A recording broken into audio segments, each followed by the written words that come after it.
Sam is the father of modern soul music. He broke through a lot of color barriers and wasn't afraid to be the first. He was a racial hero as much as he was a musical hero. Record companies really wanted him to be an entertainer and nothing more, and that was never going to be enough for Sam Cooke. In American music history, there have been few to captivate audiences, as Sam Cooke once did. From a young age, Cooke was front and center in his father's choir, realizing his affection for singing. By 1950, Cooke had replaced R.H. Harris as lead in the Soul Stirrers, leading to the gospel group recording Jesus Gave Me Water. Cooke's musical career was limited by the prejudices and insecurities of the music industry and the dire climate of primitive America. In today's video, we'll talk about the significance in the tragedy that was Cooke's untimely demise, and his legacy as one of America's first soul singers, whose passion for crossover appeal ultimately doomed him, making it impossible to turn the tide on an industry that was rapidly changing.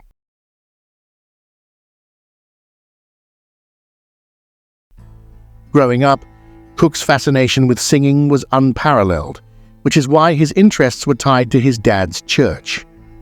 At the age of 6, Cooke would join forces with his siblings in a group they each named the Singing Children. Before long, as we mentioned in the beginning, Cooke would become a member of the Soul Stirrers. Then, the Soul Stirrers would work on various records, including, but not limited to, Jesus Paid the Debt and One More River. The dynamic presence of the gospel group was evident by the audience's gravitational pull towards Cooke. One of the many magnetic qualities of Cooke was his captivating and delicately precise vocal range, leading to a soulful effigy that was coveted by his musical successors: David Ruffin, Jackie Wilson, Al Green, Michael Jackson, and more.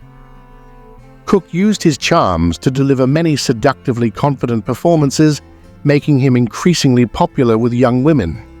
In his personal life, it is documented that Cooke was a notorious womanizer, making it difficult to deny the trappings of temptation at every turn. Nevertheless, Cooke was a successful recording artist, and his voice garnered universal appeal. During the 50s and 60s, Cooke had hits such as Chain Gang, Twistin' the Night Away, and You Send Me.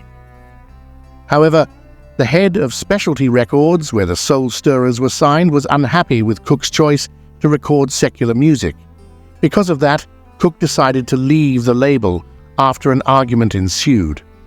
A transition to secular music was supported by Cooke's father, with Cooke later revealing that God gave me a voice and musical talent, and the true use of his gift was to share it and make people happy. Additionally, a transition to secular music meant that Cooke's horizons would widen, creating a larger chasm for self-gratification, infidelity, and dissatisfaction.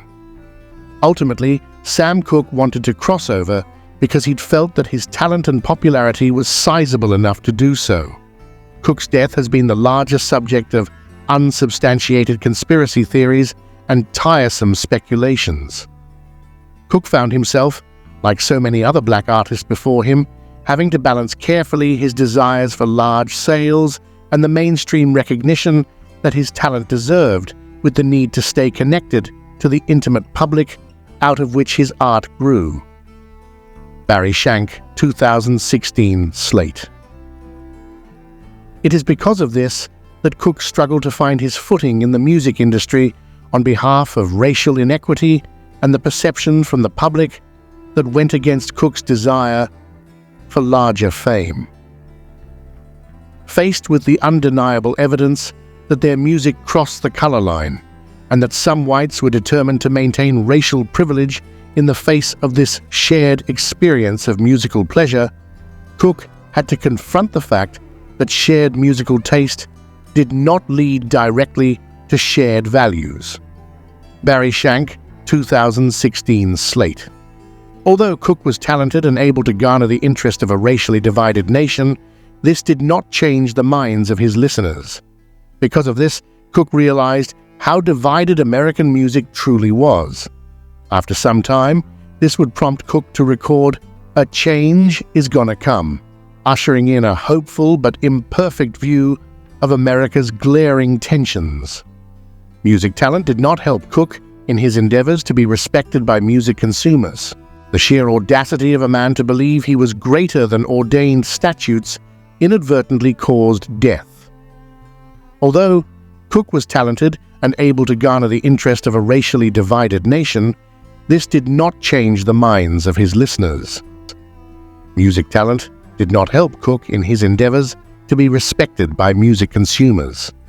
As David Brackett wrote in his article, "Questions of genre in black popular music, consumers interested in the inconsistencies of this system need only look under J's in the R&B section, where they will find the Jackson 5, the Jacksons, and Jermaine and Janet Jackson, but not Michael. He's in the pop rock section in the middle of the floor, along with his confreres Prince and Jimi Hendrix." But how does this relate to Sam Cooke? Well, when you think about the era in which Cooke grew up, he was placed into a narrow category due to the myopic viewpoint of the average American consumer. Despite the differing explanations for Cooke's death being a source of disagreement by many, we won't bother to rehash what happened because everyone is going to have their own accounts. And many of our subscribers are aware of how Cooke died, but what can be discussed is the reality of his death, which was further examined by Regina King's 2021 film, One Night in Miami. For People, Jordan Runtar wrote, "Even the cops seemed slightly blasé at the sight of a dead man lying bloody and naked, save for a sport coat and single shoe propped up against the door of the motel manager's office. The attitude was, oh well, another got shot." Norman Edlin, one of the few men of color to serve the precinct for the LAPD in 1964. Runtar continues, "Speaking in the 2017 documentary Lady You Shot Me, forensic pathologist Dr. Cyril H. Wecht argued that Cooke's death was not justifiable homicide because Cooke, wearing a sport coat and nothing else, had no weapon and Franklin was not in fear of her life." At the height of fame, Cooke desired to eclipse his place in the music industry for something bigger than America could and would offer. Thus, his efforts to achieve crossover appeal were, to a degree, cut short. However, Cooke will remain a monumental figure in the music industry, greatly shaping the soul music landscape as we understand and relate to it. Thanks for watching. Please leave us a comment. We'd love to read your thoughts. We'll see you soon.